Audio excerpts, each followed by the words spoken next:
Paulo escreveu aos irmãos de Éfeso, ou Efésios, capítulo 4. Eu quero ler com os amados irmãos somente o versículo 29. Efésios, capítulo 4, versículo 29.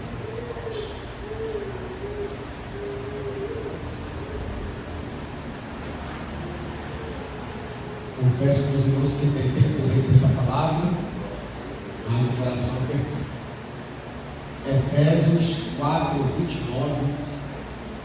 Eu quero ler com os irmãos em duas versões. Na primeira, estarei lendo na Almeida Revista Corrigida, e depois estarei lendo na versão mais atualizada, que é a nova tradução da linguagem de hoje. Está escrito assim: não saia da vossa boca nenhuma palavra torpe, mas só a que for para promover a edificação, para que dê graça aos que a ouvem. Na nova tradução da linguagem de hoje, no mesmo versículo, está escrito assim: não digam palavras que fazem mal aos outros, mas usem apenas palavras boas, que ajudam os outros a crescer na fé e a conseguir o que necessitam, para que as coisas que vocês dizem façam bem aos que ouvem. Quem pode dar glória a Deus pela palavra do Senhor? Pode fechar os seus olhos. Senhor, muito obrigado por tudo que o Senhor tem feito esta noite, e que o Senhor nos dá graça e força para chegar até aqui. Nesse momento estaremos ouvindo a Tua palavra, que o Senhor possa abençoar a minha mente, os meus lábios, e transmitir com clareza para a Tua igreja tudo aquilo que o Senhor colocou no meu coração. Se porventura, Senhor, venha falar de mim mesmo, que o Senhor venha me envergonhar e calar os meus lábios, porque eu não sou o dono da igreja, não estou aqui para ferir a Tua igreja, mas eu estou aqui como canal de bênção para transmitir aquilo que o Senhor deseja a falar com o Teu povo. Então abra os meus lábios para trazer a iluminação da revelação da Tua palavra. Tua palavra está aberta e o Senhor não fala com quem não está presente. O Senhor fala com quem está presente. Estamos aqui para poder ouvir a Tua voz. Fala que o Teu servo ouve. E assim, meu Pai, nos derramamos cada vez mais diante da Tua palavra, pois sabemos que sem a Tua palavra nós não somos nada. Então fala conosco, fica conosco e nos dê a Tua paz em nome de Jesus. Os irmãos podem se assentar glorificando a Deus. Meus irmãos, eu não sou de colocar um tema para a mensagem, mas olhando esse texto, o Espírito Santo, ele colocou um tema no meu coração, e o tema é: se a gente pudesse comer as nossas palavras, a gente seria nutrido ou a gente seria envenenado?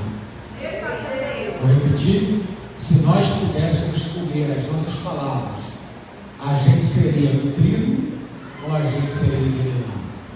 A gente pensa, bom? Meus irmãos, no capítulo 4 da carta de Paulo, que ele escreveu aos irmãos em Éfeso, o apóstolo Paulo, ele começa exortando os irmãos a viver um padrão de santidade.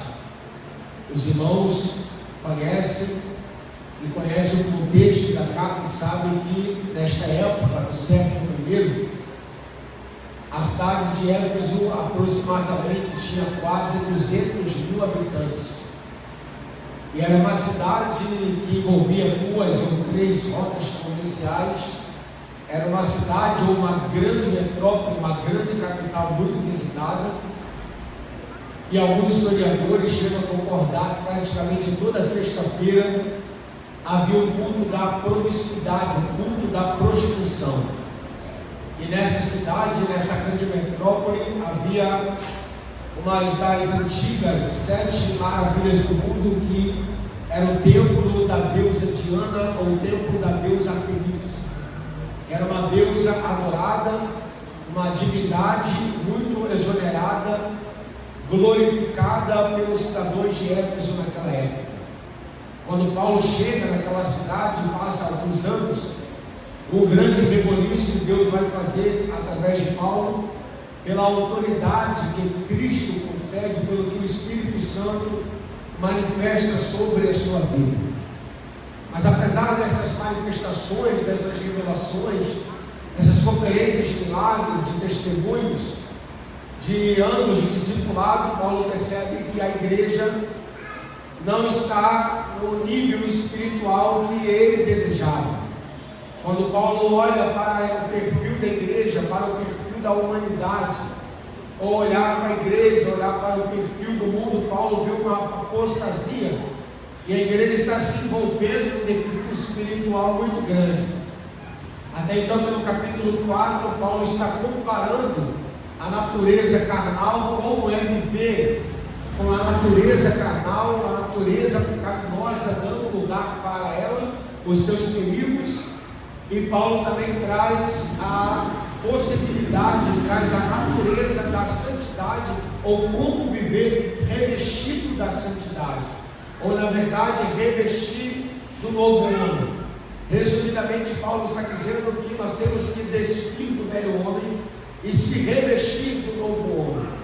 Até então, capítulo 4, eu acredito que de todo o Novo Testamento, uma das palavras mais fortes e pesadas é o que Paulo usa no versículo 27 e no versículo 30, porque no versículo 27 Paulo diz: não deis lugar ao diabo.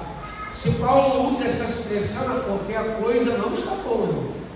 A conduta dos irmãos em Éfeso de discipulado, de praticidade, de praticar o Evangelho, estava praticamente tomado de uma carnalidade muito grande. E a culpa não era do apóstolo, a culpa não era da semente, a culpa não era do Evangelho. A culpa é de quem não estava praticando a palavra de Deus.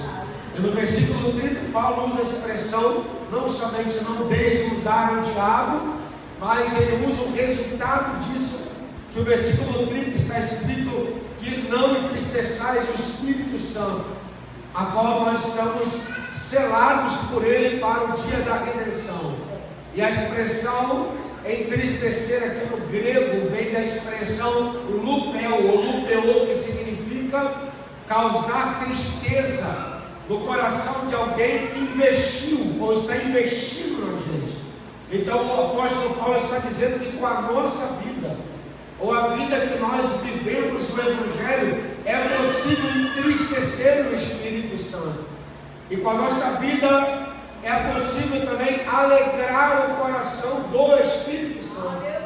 E entre o versículo 27 e o 30 tem o versículo 29, que Paulo está dizendo que não pode sair da nossa boca palavras torpes, mas palavras que somente possam sair da nossa boca para promover a edificação. E a palavra edificação aqui é koinoi, que significa construir de baixo para cima, ou alicerce, ou animar alguém, fortalecer, está estruturado, está criando raiz. E Paulo está dizendo que da nossa boca não pode sair palavras que fazem mal a alguém. E como eu apanhei e apanho lendo esse texto, porque antes de pregar a igreja, o Espírito Santo fala com o pregador. Antes de ministrar aos ouvidos, é os nossos ouvidos e a nossa boca que ministra para nós mesmos. Eu não estou aqui ministrando esta palavra porque eu sou perfeito, mas estamos em busca da perfeição, e esse texto mostra que não pode sair da nossa boca a palavra torpe. Eu vou buscar a pastora Juliana, a pastora Edivaldo, a palavra torpe no grego, e ela vem da palavra sapros. A palavra sapros para torpe significa podre. A palavra torpe significa carniça. A palavra torpe significa inútil. A palavra torpe significa falar demais. A palavra torpe significa falar sem pensar, tomar atitude precipitada. E o apóstolo Paulo disse que a nossa palavra vem a ser palavra de edificação, não só para quem nos ouve, mas também para nós mesmos. Porque às vezes o que sai da nossa boca a gente pensa que vai fazer mal para quem ouve, mas na verdade faz mal para quem fala. Às vezes queremos ferir com palavras as pessoas que estão ao nosso redor, mas mais perigo da situação, quem sai somos nós. E diante desse texto tão interessante, não saia da vossa boca nenhuma palavra torpe, sendo muito objetivo, eu quero citar dois textos que corroboram dentro de um paralelismo com o que Paulo fala: não saia da vossa boca nenhuma palavra torpe.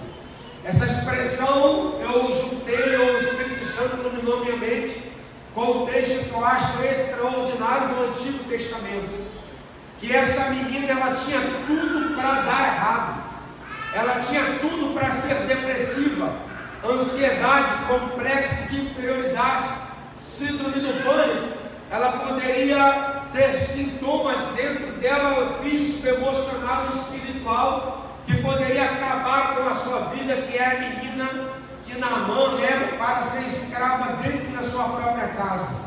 Haja vista que a Bíblia diz que Naamã era um homem vitorioso, era os de generais principais de Ben-Hadad II, o homem mais cruel, mais terrível da Síria. Era o homem que mandava, comandava e desmandava todos os territórios além da Síria.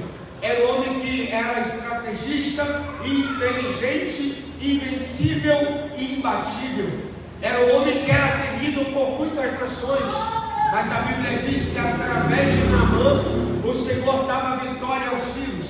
Até porque no contexto de Israel praticamente afastava do Senhor. O Senhor punia Israel com as nações vizinhas para que Israel se voltasse para Ele. Ah, como Deus sabe disciplinar o seu povo para trazer de volta, para adorar como nós devemos adorá-lo. E dentro dessas guerras, Naamã leva uma menina escrava. Alguns historiadores, biblicistas vão dizer que porventura Naamã matou os seus pais. Os soldados que Naamã comandava matou os seus pais, matou a sua família, e aquela menina foi órfã para a Síria. O contexto diferente, sociedade diferente, comida diferente, cultura diferente, casa diferente, família diferente. Ela poderia abrir a sua boca e dizer: maldito general. Ela poderia abrir a sua boca e amaldiçoar a senhora dela. Ela poderia abrir a boca e dizer, amaldiçoar o contexto que ela está. Mas a Bíblia diz que no momento certo, quando ela sabe da situação de Naamã, porque era um homem que quem olhava para ele era invejado, mas quando ele tirava as suas vestimentas, ninguém sabia que Naamã era leproso. Ninguém sabia que por trás da capa Naamã era podre. Porque às vezes nós colocamos uma capa e pensamos que nós somos heróis. Pensamos que colocamos uma capa, colocamos uma maquiagem e mascaramos aquilo que a lepra quer aparecer. A Bíblia diz que no momento certo, fazendo as tarefas da casa, a menina disse para sua senhora: quem dera se meu Senhor fosse em Israel. Ele não só conheceria o Deus de Israel, mas conheceria também o profeta que Deus usa naquele lugar. Olha que coisa interessante, ela abre a boca na hora certa, no momento certo, e o que ela fala é tão poderoso, é tão profético, que quando Naamã chega em casa, a esposa dele diz: assim a menina que você trouxe de Israel falou essas palavras. E Naamã não duvidou. Sabe por que as pessoas hoje duvidam da gente? Duvidam do nosso caráter, duvidam do Evangelho? É porque nós não falamos no momento certo.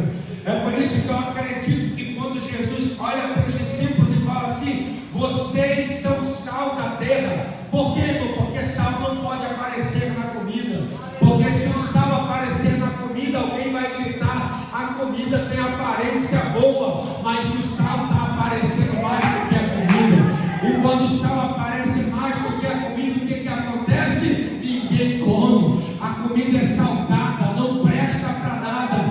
Mas se a comida for boa, temperada, o sal não apareceu, o que a pessoa vai dizer? Me dá um pelo de um copo de água, ou uma Coca-Cola, suco. Por quê? Porque aquilo causou sede. O que é que Jesus estava dizendo para os discípulos? Por onde vocês passarem, causa sede nas pessoas. E quando elas sentirem sede, eu sou a fonte que faça jorrar para a vida eterna. Quando aquela menina abre a boca, Naamã monta uma caravana, vai lá para Israel, para Samaria. Ele disse: eu quero conhecer o profeta do Senhor. Que a menina lá na Síria disse que o profeta, se colocar a mão sobre mim, eu serei curado. Mas Naamã não recebe ele, mas a palavra é: mergulha 7 vezes no Jordão, que tu serás curado. Naamã disse: da onde eu vim, Farpá, Damasco, Abana, todos os rios são melhores do que o Jordão. O Jordão, a água é barrenta, não dá para ver o fundo. Alguém que estava na companhia de Naamã disse: será que se o profeta te pedisse alguma coisa difícil, você não faria? Irmãos, porque tem pessoas que parecem que quer obedecer o mais difícil, o mais fácil, mas não quer obedecer o mais difícil ou não quer obedecer o mais fácil. Ainda bem que tinha alguém inteligente na caravana de Naamã que disse: meu Senhor, ele não pediu nada demais, só mergulha. Eu sei que a água é barrenta, mas a menina disse que você seria curado. Não disse como, mas disse que você seria curado. Ela abriu a boca na hora certa, no tempo certo. O que é que Naamã fez? Mergulha uma vez, e quando ele mergulhou a 7ª, quando ele levantou, o homem ficou curado. E o que me chama a atenção é que quando ele vai oferecer os presentes, Eliseu disse: aqui não tem presente, aqui nós não vamos receber nada. Quem dera se Geazi estivesse na mesma posição, mas como não estava, não é aqui a questão. Mas é quando Naamã vai voltar para a Síria. Os irmãos podem ler todos os capítulos de 2 Reis, capítulo 5, dentro de uma carroça, ou dentro de uma espécie de um carro. Naamã leva a terra de Israel para a Síria. E eu te explico por quê. Porque como Naamã, além de mergulhar no Jordão, ele vê a cura, Naamã já sai dali convertido. E por que ele leva a terra? Ele já tem a palavra de cura, ele já tem a palavra que saiu da boca da menina. Só que quando ele chega na Síria, ele tem que cumprir com a obrigação. Por quê? Porque Ben-Hadad sofria de problema nas pernas, e era Naamã, como general, homem de confiança, que levava Ben-Hadad para adorar o Deus principal da Síria. E os dois tinham que ajoelhar. E por que Naamã levou terra de Israel para a Síria? Porque quando Naamã iria se prostrar no templo, Naamã pegava a terra que ele trouxe de Israel, colocava no joelho, e alguém entendia: Naamã está se dobrando, mas a terra que está no seu joelho não é da Síria, porque ele se converteu lá em Israel. Porque a palavra que saiu da boca da menina converteu a mente, converteu o coração daquele homem. Era para você ter dado glória a Deus, mas está bom. O que sai da nossa boca é a possibilidade de converter quem é incrédulo. O que sai da nossa boca, tem possibilidade de converter quem é grande, quem é médio e quem é pequeno. É só a gente esperar a oportunidade e falar no tempo certo. Glória a Jesus. E a Bíblia diz que Naamã foi curado. Eu creio que não só fisicamente, mas o Senhor o salvou. Porque lá no Novo Testamento o Senhor diz: muitos leprosos tinha, mas só Naamã foi curado da sua lepra. Eita glória! Ou seja, por causa de uma menina, uma escrava, não importa se você é faxineira, não importa se você é engenheiro, não importa se você é pintor, soldador, não importa se você anda pelos ônibus, não sei qual é a função que cada um exerce, mas aonde Deus nos plantou, nós temos que ser boca, não para promover confusão, mas promover edificação.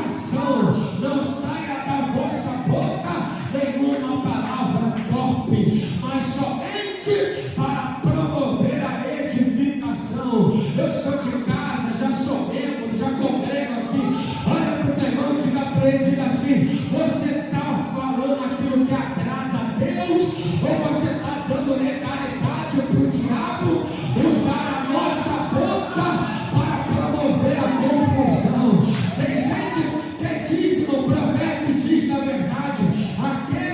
semeia vento, ele colhe tempestade. Tem gente que está colhendo tempestade porque só fala confusão, só amaldiçoa o seu marido, só amaldiçoa a sua casa. Não abre a boca no tempo certo. Eita glória, crente tem que ter palavra moderada, temperada. Quando aquela menina abriu a boca, a senhora poderia dizer para ela: fica calada, menina, você é uma escrava. Mas o que saiu da boca dela tinha tanta autoridade que a mulher esperou Naamã chegar e disse: manda a caravana agora, vai para Israel, porque você vai voltar de lá curado. E ele voltou curado. E eu profetizo, a Bíblia está aberta. Eita glória, e eu profetizo no culto da promessa: você não vai profetizar desgraça, você não vai profetizar qualquer coisa, você vai profetizar bênção para a tua vida e bênção para a tua casa. Quem crê nisso pode dar glória a Deus. Outro texto para a gente finalizar aqui, que eu acho interessante, é Jó. Porque a Bíblia diz que Jó era um homem rico do Oriente, era um homem justo, temente a Deus, desviava-se do mal, era um homem que em todos os aspectos invejava-se. Mas a Bíblia diz que um dia os filhos de Deus se apresentavam, e a Bíblia diz que Satanás se apresentou, e o Senhor perguntou para Satanás: tu vês de onde? Ele diz: eu vim de passear e rodear por ela. E o Senhor puxa o diálogo e disse: tu observaste o meu servo Jó, homem justo, homem temente, homem que desvia-se do mal. Qual era a estratégia do adversário? Claro que ele é assim, porque o Senhor tem cercado ele de bens. No dia que o Senhor tirar tudo dele, ele vai blasfemar contra ti. Ele só teme a ti debalde. A palavra debalde é bem útil. O que Satanás está querendo dizer para Deus? Só te serve porque você cerca ele de prazeres. No dia que você tirar o deleite dele da boca dele, ele vai me maldizer. A Bíblia diz que o Senhor disse: pode tocar nele, só não toca na sua carne, só não toca na sua alma. Irmãos, a Bíblia diz que Jó era um homem tão íntegro, era um homem tão devoto a Deus, que quando seus filhos se banqueteavam, antes de se banquetear pela madrugada, se davam ou fazer festa, a Bíblia diz que Jó apresentava ao Senhor o seu sacrifício, porque o medo de Jó era que os filhos dele pecassem contra o Senhor. Então ele antecipava o sacrifício, pedia perdão dos pecados. E os irmãos podem perceber que quando Deus permite Satanás tocar em Jó, Satanás não tira primeiro a saúde de Jó, não tira a situação financeira de Jó, não tira os filhos de Jó, não acaba com a casa dele primeiro. A primeira coisa que o diabo tira de Jó são os dados, porque eram os dados que Jó precisava para cultuar a Deus. É claro que ele tem raiva da família, é claro que o diabo não quer te ver próspero, mas a raiva dele, a primeira coisa que o diabo faz é tentar tirar a adoração da nossa boca. Irmãos, todos nós aqui passamos por dificuldade, todos nós aqui passamos por tribulação. Qual é a primeira coisa quando vem a tribulação? O que é que a gente faz? Hoje eu não vou para a igreja, hoje eu não vou dar glória, hoje eu não vou adorar, não vou ler a Bíblia, não vou orar, não vou jejuar. Se consagrar para quê? Se posicionar para quê? No culto da promessa para quê? E no domingo para quê? Vocês não podem perceber, quando a tribulação chega, a primeira coisa que o diabo coloca na nossa mente é adorar a Deus para quê? Eita glória! Mas o diabo é tão burro. Como diz Martinho Lutero, o diabo é um cachorro preso na coleira por Deus. Ele vai até onde Deus te permite. Deus tem o diabo como um cachorro, coloca a coleira nele, vai até onde você quiser, mas eu te puxo. Eita glória! Quando ele tirou os dados,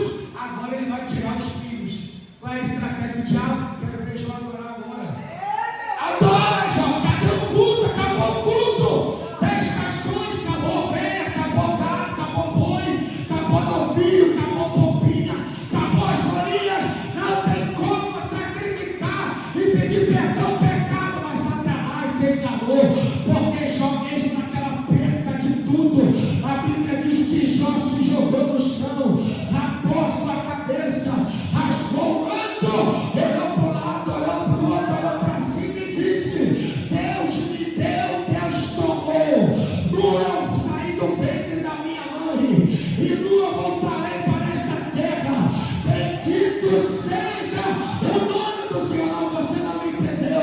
Nas entrelinhas é Jó dizendo: eu posso perder tudo, mas o meu culto ainda continua.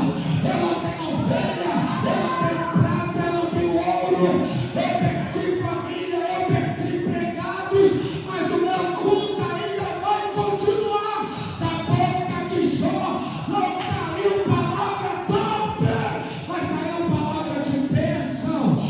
Claro que ele questionar uma coisa, mas murmurar é outra. Jó não murmurou, ele questionou, faz parte do processo. Deus entende quem questiona. O profeta Abacuque questionou, mas Deus trouxe respostas para os seus questionamentos. Eu quero dizer nesta noite: não deixe o diabo colocar palavras que não promovem edificação na tua boca. Eita glória! Já dizia vovó e vovô: se alguém me perturbar demais, eu vou falar alguma coisa, come água, não morde a língua. Eita glória! Diga aí para quem está do seu lado: seja a boca de Deus aonde Deus te colocou.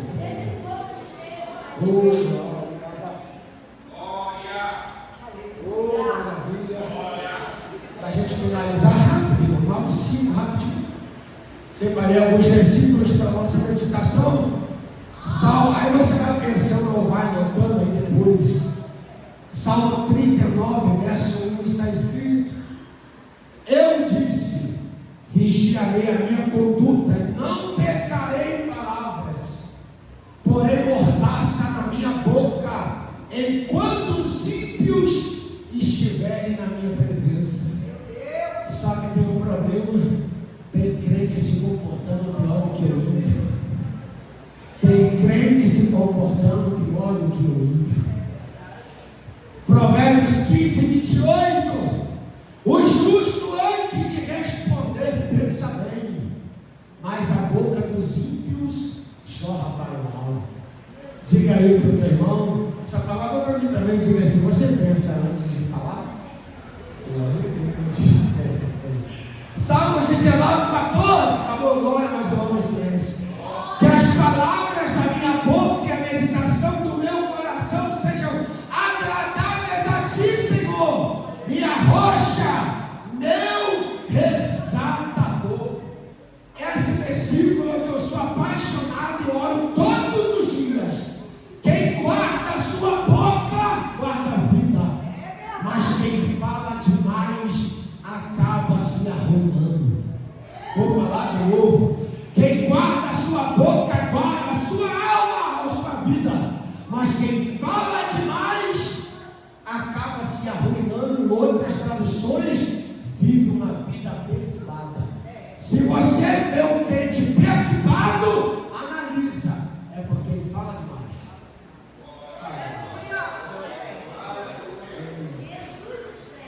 Já viu aquele ditado? Fulano tem boca, mas não fala. Graças a Deus por isso, porque ele vai falar na hora certa. Glória a Deus. E eu repito: se nós pudéssemos comer as nossas palavras, seríamos nutridos ou seríamos envenenados?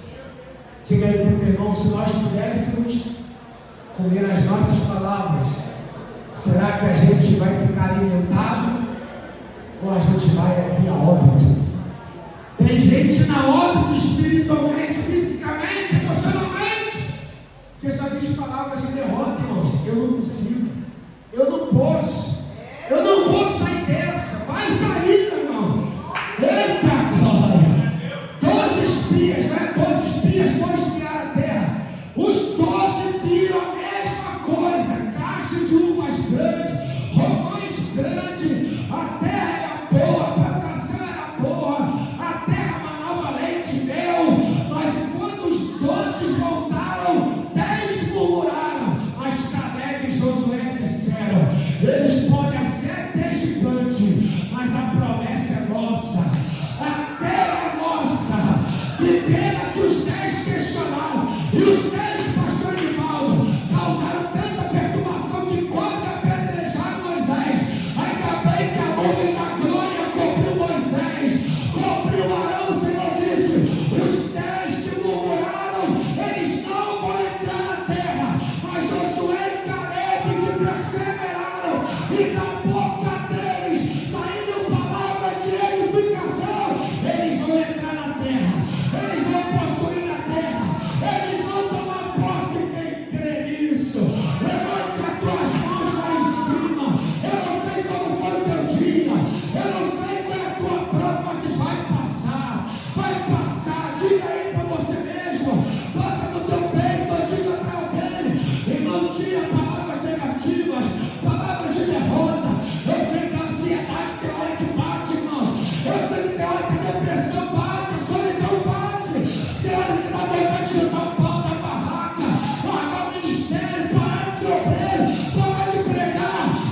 Oh, glória a Deus. Aleluia. Quem pode adorar a Deus esta noite? Oh, glória. Eu não sei louvar, irmãos, quem meu dom é esse. Mas eu vou puxar aqui o pastor Divaldo, o pastor Juliano, alguém continua. Teu louvor diz assim: não vou calar meus lábios, vou profetizar. Ninguém sabe. Sabe cantar, mano? Esse louvor, sabe não? Quem sabe louvar? Deixa eu botar o óculos para enxergar aqui. Quem? Quem é Rafael? Vem cá, Barão, canta aqui esse louvor aqui pra gente. Glória a Deus, glória. Calma, você tá com vergonha, Barão? Já deu chamada? Agora aí, não dá glória a Deus. Se eu passar daqui, não é de mim, mas é do outro Senhor. Barão vai cantar, aí vai ajudar que você vai cantar aqui, Senhor Jesus. Cada um fica no ano, a que foi chamado.